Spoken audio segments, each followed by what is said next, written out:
2024년 11월 6일 수요일 돈다방 미쓰리 시작하겠습니다. 자, 오늘 돈다방 미쓰리 11월 4일 월요일, 11월 5일 화요일 뉴욕 증시 마감 현황을 점검해 볼 텐데요. 제가 며칠 전에 예전에 트럼프가 대통령이 당선이 됐을 때 그 전에는 월가 전문가들이 만약에 트럼프가 대통령이 되면 뉴욕 증시가 하락할 것이다 라는 보고서를 내놓았었습니다. 그런데 정작 트럼프가 되니까 월가의 의견이 바뀝니다. 그래도 미국 대통령인데, 그리고 트럼프는 아메리칸 퍼스트를 외쳤기 때문에 그래도 마땅치는 않지만 트럼프가 미국을 위해서, 미국 경제를 위해서 열심히 일할 것이다 라는 의견으로 완전히 바뀝니다. 제가 그때 월가 전문가들을 보면서 참 간사하고 치사하고 좀 야비하다라는 생각을 했습니다만, 어찌 보면 쓸카드가 많은 미국 입장에서 당연히 그렇게 나올 수 있는 보고서가 아니었을까라는 생각도 한번 해봅니다. 자, 제가 이번 미국의 대통령 선거에 있어서 너무 올드하다, 그리고 둘 다 마음에 들어하지 않는 것 같다, 그러다 보니까 지금 굉장히 팽팽한 그 접전이 예상되고 있지 않습니까?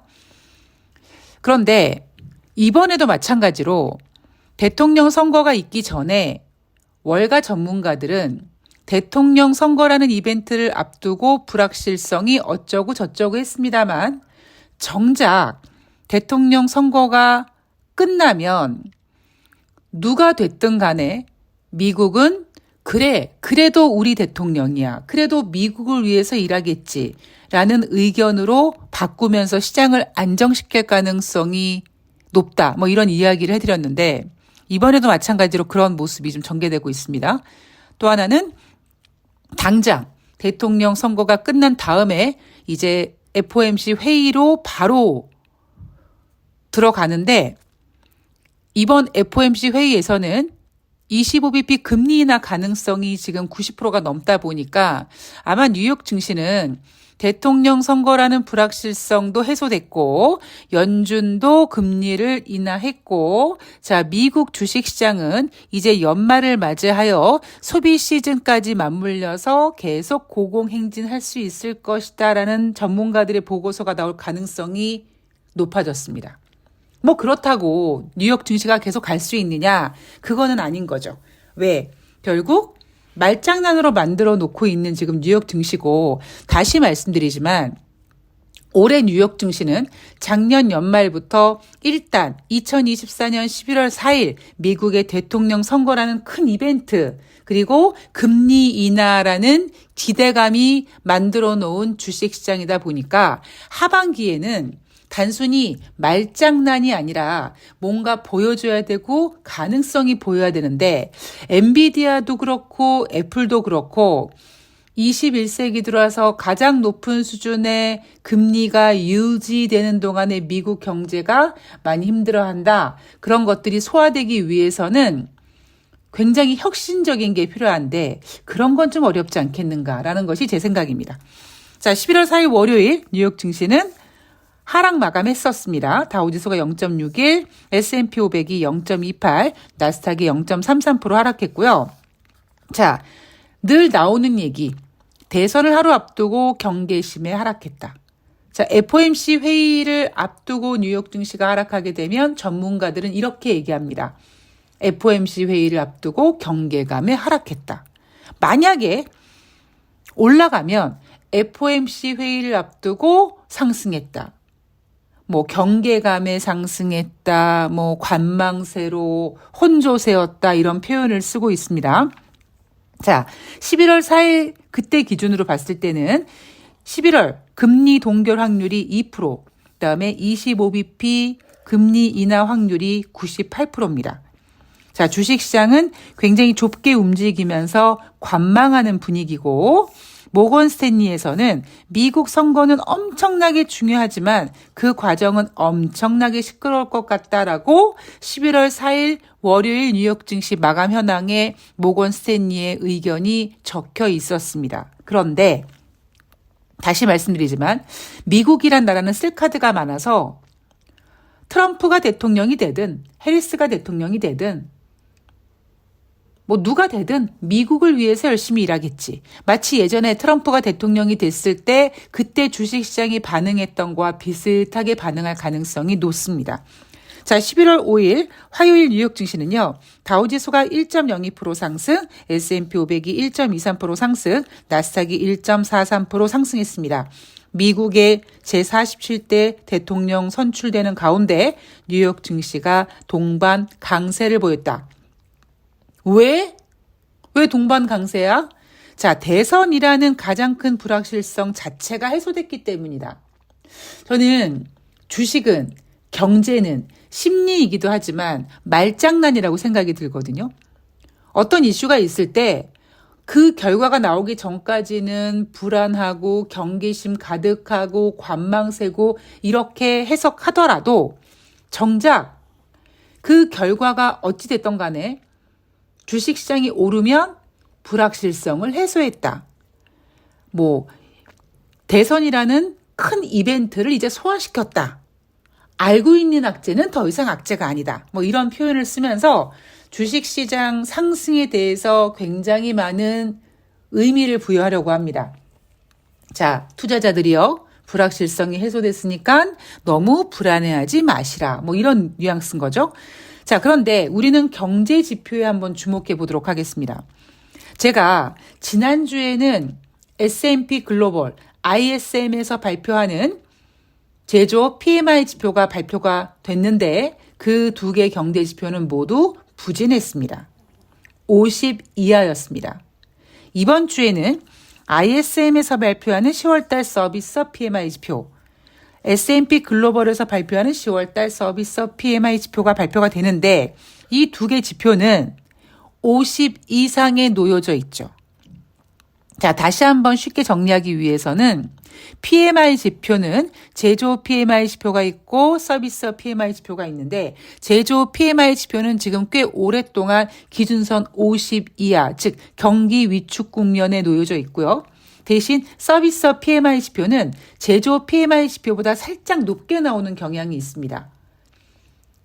그래서 이날 발표된 ISM 서비스 PMI 지표, S&P 서비스 PMI 지표 모두 50 이상. ISM 같은 경우에는 56이었고요. S&P 글로벌 같은 경우에는 55였습니다. 단순히 전문가들은 이 PMI 지표가 50 이상에 나왔으니까 경기 확장이다 라고만 얘기를 하려고 할 거예요.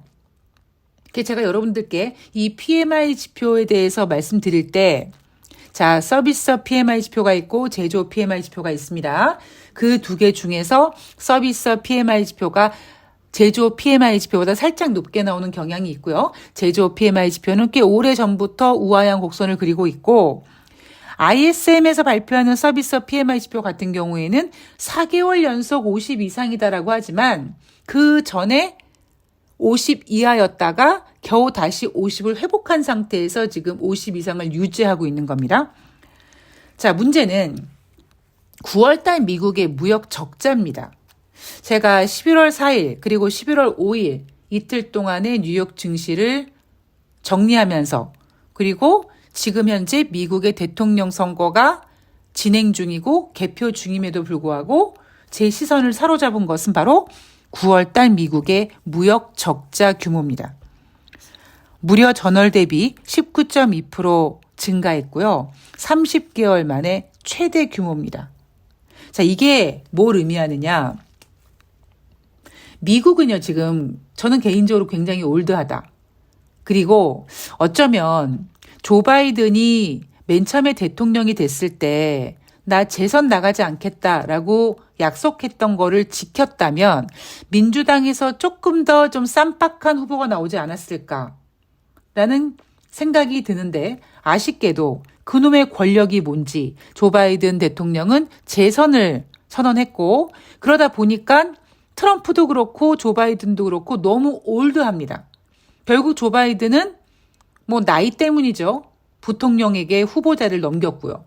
그렇게 지금 미국 대통령 선거까지 왔는데 누가 될지는 모르겠습니다만 만약에 트럼프가 되면 당장 이 무역 적자 해소하겠다고 지랄 발광을 할 겁니다. 어, 캐머라 해리스 같은 경우에는 우리가 약간 불편하게 느끼는 부분이 그거죠. 뭘 하겠는지 모르겠다라는 겁니다. 뚜렷한 정책, 어떤 방향성, 특히 뭐 어떤 경제에 대해서 확실한 어떤 그 신호가 없다 보니까 도대체 뭐 하겠다라는 거야? 라고 좀 애매하거든요. 문제는 만약에 트럼프가 되면 당장 예전에 그랬던 것처럼 무역 분쟁 같은 거 일으킬 가능성이 높습니다.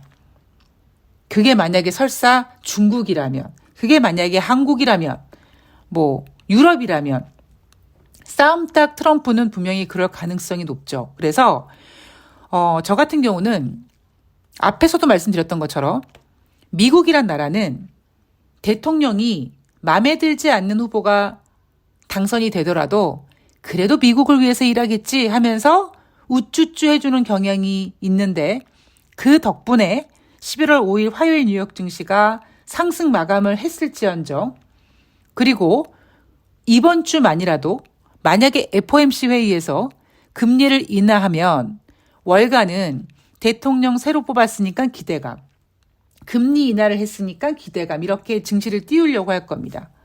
그거는 약간 단기적인 효과고 이후에 대통령 특히 트럼프가 되면 당장 무역 분쟁을 일으키려고 할 거예요.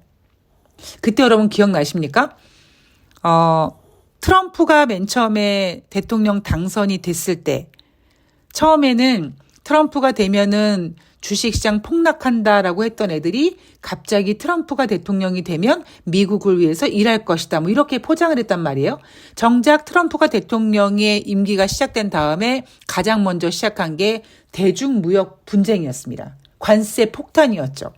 그래서 제 기억으로도 그때 돈다방 미쓰리 할 때 맨날 뉴욕 증시 마감 현황에 도널드 트럼프가 있습니다. 그래서 제가 여러분들한테 넋두리 한 적이 있어요. 옛날에 이렇게 미국 대통령이 뉴욕 증시에 등장한 적이 있었나? 그 전에 대통령이 오바마였으니까 오바마가 대통령이었을 때 이렇게까지 뉴욕 증시 마감 현황에 대통령 이름이 올라왔던 적이 있나? 이놈의 트럼프 새끼 때문에 맨날 뉴욕 증시 마감 현황 정리할 때마다 트럼프가 어쩌고 한다라는 이야기를 해드렸던 기억이 납니다. 그래서 지금 당장은 여러분 생각해 보십시오. 전문가들은요. 국내 증권사 애널리스트든 월가든 일단 주식시장이 올라가면 좋은 겁니다. 왜 미쓰리 해지도 하잖아 라고 하실 수 있는데 해지를 하는 투자자들보다 주식이 올라가면 돈을 번다라는 기대를 갖고 시장에 뛰어드는 투자자들이 더 많습니다. 만약에 제가 뭐 돈다방 증권사를 갖고 있는데 돈다발 증권사 애널리스트가 투자자들에게 여러분 주식시장 안 좋아질 겁니다라고 얘기하면 여러분들 중에 누가 주식하시겠습니까? 그래서 애널리스트들, 특히 대한민국 애널리스트들은 매도 보고서를 제대로 못 내잖아요. 뭐 여러 가지 이유가 있겠습니다만 저는 그런 이유가 없지 않다고 생각합니다. 그래서 전문가들은 미국 대통령 선거가 끝났으니 불확실성이 해소됐고 연준이 금리를 한다면 인하를 했으니 연말까지 증시가 좋아질 것이다. 거기에다가 소비 시즌까지 기대할 만하다라고 막 포장지를 할 겁니다. 거기에 여러분들이 현혹되시면 안 됩니다. 지금 여러분 3분기 어닝 시즌에 대한 이야기 쑥 들어갔죠. 지금 대선에 좀 관심이 많아져서 그런 건데 3분기 어닝 시즌도 마찬가지로 맨 처음에 얼마나 기대하지 않는다 했습니까? 그러다가 어닝 시즌에 포문을 여는 금융업종이 실적이 좋았고 그러다 보니까 다른 기업들의 실적도 장밋빛 전망을 만들다가 기대에 미치지 못하니까 며칠 전에 나스닥이 무려 3% 가까운 하락을 보였었습니다. 이번에 소비 시즌도 마찬가지라고 말씀을 드렸어요. 이미 월가 전문가들은 이번 연말 소비 시즌 그렇게 기대하지 않는다라고 얘기했습니다. 당장 지금 주식시장이 대선이라는 이벤트가 해소되고 금리 인하라는 기대가 있다 보니까 연말 소비 시즌까지 기대감을 키우려고 하는 것 같은데 여러분들 조심하셔야 됩니다. 저는 주식시장에서 다른 거 다 필요 없습니다. 어차피 나라가 망하기 전까지 주식시장은 열립니다. 내가 주식시장, 특히 시황을 제대로 보고 있으면 주식이라는 건 한 방이 있고 그리고 매번 매매를 할 수 있기 때문에 단순하게 생각해 보십시오. 내가 어떤 종목을 한 1년 정도 기다렸어요. 1년 이상 기다렸어요. 기다렸다가 수익이 났어요. 그럼 그때 수익금을 빼고 다시 재투자된다면 또 1년을 기다리라는 법이 없잖아요. 당장 하루만 해도 그만큼의 수익이 날 수 있는 거니까 주식은 그렇게 매력적인 겁니다. 단지 저는 그 매력을 잘 유지하면서 제가 제 밥벌이감으로 평생 동안 직업으로 생각하는 가운데 가장 중요한 철학은 뭐냐면 주식시장은 항상 철두철미, 철상철하해야 되고 다 좋다고 얘기할 때 정말 조심해야 된다는 생각을 합니다. 그래서 지금 분위기는 정확하게 여러분들을 홀리게 만들 가능성이 높아요. 대선 때문에 불안했다고 했죠. 금리 인하 어쩌고 저쩌고 경기 침체 어쩌고 저쩌고 하는데 지금 경기 침체 이야기 쑥 들어갔습니다. 그런데 여러분 잊지 마십시오. 11월 초에 발표됐던 미국의 10월달 고용지표 굉장히 쇼크였습니다. 비농업자 고용자 지수가 12,000명밖에 증가되지 않았어요. 아무리 전문가들은 그럴 줄 알았어 라고 했지만 그럴 줄 알았어 라고 생각했던 그들조차도 10만 명에서 11만 명 정도 예상했었습니다. 경기 침체 부진합니다. 이날 발표된 미국의 서비스 PMI 지표는 제조업 지표보다 높은 50 이상으로 나왔지만 지난주에 발표됐던 제조업 PMI 지표는 부진하고요. 고용지표 부진했고요. 9월 달에 금리 인하 50bp 했지만 여전히 11월 달에 금리 인하를 기대할 만큼 지금 미국 경제는 그렇게 좋지 않습니다. 대선이라는 이벤트, 금리 인하라는 이벤트에 너무 홀리지 마시길 바랍니다. 이렇게 정말 엄청나게 잘 될 것처럼 얘기했다가 그냥 한 방에 훅 가는 경우가 있습니다. 저는 11월 4일 월요일, 11월 5일 화요일 뉴욕 증시 보면서 다른 거 다 보이지 않고 9월달 미국의 무역 적자 규모 30개월 내 최대 규모다라는 것이 가장 눈에 강하게 들어왔습니다. 시장이 좋다고 얘기할 때 여러분들은 악재를 좀 챙기시고요. 시장이 죽겠다 할 때 여러분들이 호재를 좀 챙길 수 있는 그런 지혜로운 투자가 좀 되셨으면 좋겠습니다. 자, 오늘 방송은 마무리할 거고요. 제가 어제 방송을 해드리지 못했는데 저에게 가족이 하나 생겼습니다. 양이를 한 마리 입양했고요. 어제 남양주에 있는 우리 양이를 픽업하기 위해서 차 있는 동생이랑 같이 시간을 조율하려다 보니까 어제 방송을 올리지 못했습니다. 5주차 된 양이고요. 마음 아픈 사연이 있는 스트리트 양이 출신인데 앞으로도 종종 우리 양이 소식도 좀 올리면서 제가 예전에 행운이를 입양하고 제 일이 잘 됐던 것처럼 이번에 우리 양이를 또 새로운 가족으로 맞이해서 누군가를 책임져야 되고 그 책임감이 저를 더 열심히 일하게끔 만들고 어떤 그런 의욕을 만들게 해줌으로써 돈다방 미스리도 잘하고 또 제 스스로도 잘 챙기고 매매도 잘하고 또 우리 쪼꼬미도 잘 키우는 그런 시간을 만들어 보려고 합니다. 자, 많이 응원해 주시고요. 글쎄요. 그냥 일단 이름을 지금 쪼꼬미라고 질 생각인데 쪼꼬미라는 이름도 약간 사연이 있거든요. 이 사연에 대해서는 제가 나중에 한번 설명해 드리도록 하겠습니다. 우리 쪼꼬미는 제가 유튜브 커뮤니티에 가끔씩 사진 올리면서 우리 성장 과정, 이쁜 성장 과정 올려드리도록 하겠습니다. 자, 날씨가 굉장히 추워지니까 감기 조심하시고요. 저는 11월 7일 내일 목요일인데 내일 새날 출연하는 관계로 상황을 봐서 여유로우면 돈다방 미스리 녹음해드리고요. 그렇지 않으면 늘 그랬듯이 11월 8일 금요일 날 수요일 목요일 뉴욕 증시 같이 전해드리는 시간으로 준비해 보도록 하겠습니다. 부족하지만 늘 너그러운 마음으로 응원해 주셔서 감사하고요. 저는 다음 방송에서 뵐게요. 고맙습니다.